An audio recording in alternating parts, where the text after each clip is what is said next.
Halo, saya Pinta Lirmandang dari kelas 2I Program Studi Keperawatan. Hari ini saya akan menjelaskan mengenai komunikasi terapeutik pada pasien remaja. Untuk memenuhi tugas mata kuliah saya, komunikasi keperawatan dengan dosen pembimbing saya, Bapak Adi Nugroho MPD. Selamat menyaksikan teman-teman semuanya dan Pak Adi.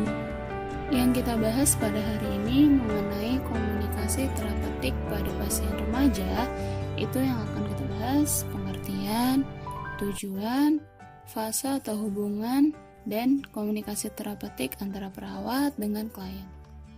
Komunikasi terapeutik adalah komunikasi interpersonal antara perawat dan klien yang dilakukan secara sadar, ketika perawat dan klien saling memengaruhi dan memperoleh pengalaman bersama yang bertujuan untuk membantu mengatasi masalah klien serta memperbaiki pengalaman emosional klien yang pada akhirnya mencapai kesembuhan klien. Untuk tujuan komunikasi terapeutik, itu ada yang pertama, membantu mengatasi masalah klien untuk mengurangi beban perasaan dan pikiran. Dan yang kedua, membantu mengambil tindakan yang efektif untuk klien atau pasien. Ketiga, memperbaiki pengalaman emosional klien. Dan yang keempat, mencapai tingkat kesembuhan yang diharapkan. Pada remaja, perkembangan komunikasinya ditunjukkan dengan kemampuan berdiskusi dan berdebat. Dan pola perkembangan dan kognisinya sudah mulai berpikir secara konseptual. Mengingat masa ini adalah masa peralihan antara anak menjadi dewasa. Remaja seringkali merenungi kehidupannya, yaitu tentang masa depan yang direfleksikan dalam komunikasi. Kita ke contoh kasus ya untuk komunikasi keperawatan pada pasien remaja ini. Contoh kasus di sini saya ambil kondisi pasiennya, yaitu remaja usia 15 tahun dengan keluhan utama sering menangis, tidak bisa tidur nyenyak, dan sering terbangun di malam hari. Pasien ini mengatakan tidak bisa konsentrasi belajar, malas untuk sekolah, dan berasa malu karena telah gagal. Keadaan ini terjadi setelah anak kalah berkompetisi dengan temannya. Oke, kita masuk ya ke dalam komunikasi terapeutiknya. Yang pertama, kita masuk ke fase orientasi. Karena kan sebenarnya yang pertama itu fase prainteraksi ya. Tapi kan kalau fase prainteraksi itu nggak ada interaksi antara perawat dan pasiennya. Tapi sebelum perawat tersebut bertemu dengan pasiennya. Di prainteraksi ini biasanya perawat melihat rekam medis pasien terlebih dahulu dan mengatur emosi dan mengendalikan emosi sebelum bertemu dengan klien atau pasien tersebut. Baru yang pertama yang kita lakukan saat bertemu pasien, yaitu di fase orientasi, kita melakukan salam terapeutik terlebih dahulu. Nah, di sini salam terapeutiknya contohnya selamat pagi, saya Ibu Pinta, terus sambil mengulurkan tangan dan berjabat tangan, baru kita melakukan evaluasi dan validasi. Evaluasi dan validasi ini contohnya kayak menanyakan keadaan klien hari ini tuh bagaimana keadaannya.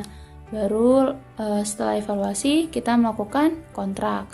Kontraknya contoh di sini sesuai perjanjian kita sekarang akan mengidentifikasi krisis yang terjadi pada adik. Mau di mana tempatnya? Nah, seperti itu ya. Jadi di kontrak ini ditanya waktunya mau di mana, waktunya mau kapan, terus tempatnya di mana, seperti itu ya. Baru lanjut kita ke fase kerja. Nah, di fase kerja ini udah ditulis nih kata-kata sesuai tujuan dan rencana yang akan dicapai atau yang akan kita lakukan.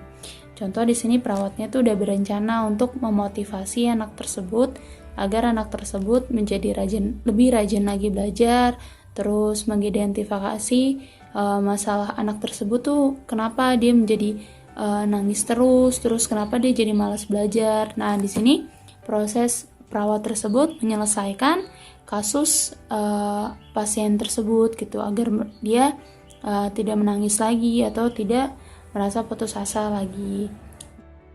Baru yang ketiga itu ada fase terminasi. Di fase terminasi ini kita melakukan evaluasi subjektif atau objektif.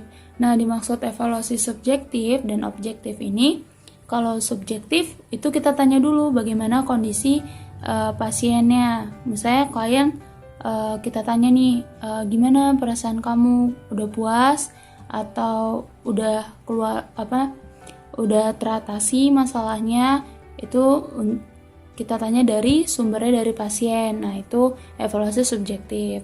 Sementara untuk evaluasi objektif itu menurut pengamatan kita sendiri. Kita lihat nih pasiennya sudah merasa puas belum, terus dia masih menangis nggak, terus pasiennya ini masalahnya sudah teratasi atau belum. Nah, itu menurut pengamatan kita, dan hal tersebut disebut evaluasi objektif. Kemudian kita juga melakukan rencana tindak lanjut. Rencana tindak lanjut ini sama aja seperti memotivasi pasien tersebut. Nah, contoh di sini kan, mulai sekarang kamu harus menyiapkan diri lagi untuk belajar lebih baik. Nah, tuliskan rencana kamu untuk 1 minggu ke depan. Jadi kita buat pasien tersebut memberikan rencana tindak lanjut untuk dia mengatasi masalah ini. Karena balik lagi, pada usia remaja dia sudah bisa berpikir secara konseptual. Baru yang ketiga, kita lakukan kontrak yang akan datang. Contoh di sini, besok saya minta kamu datang lagi ke sini untuk menunjukkan rencanamu dalam 1 minggu ke depan. Sampai jumpa besok ya, selamat siang.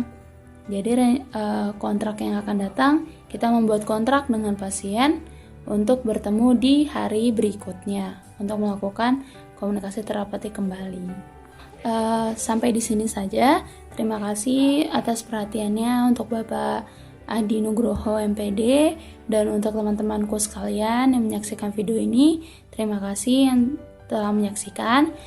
Kiranya video ini bisa bermanfaat dan menambah ilmu teman-teman semuanya. Terima kasih atas perhatiannya. Sampai jumpa lagi.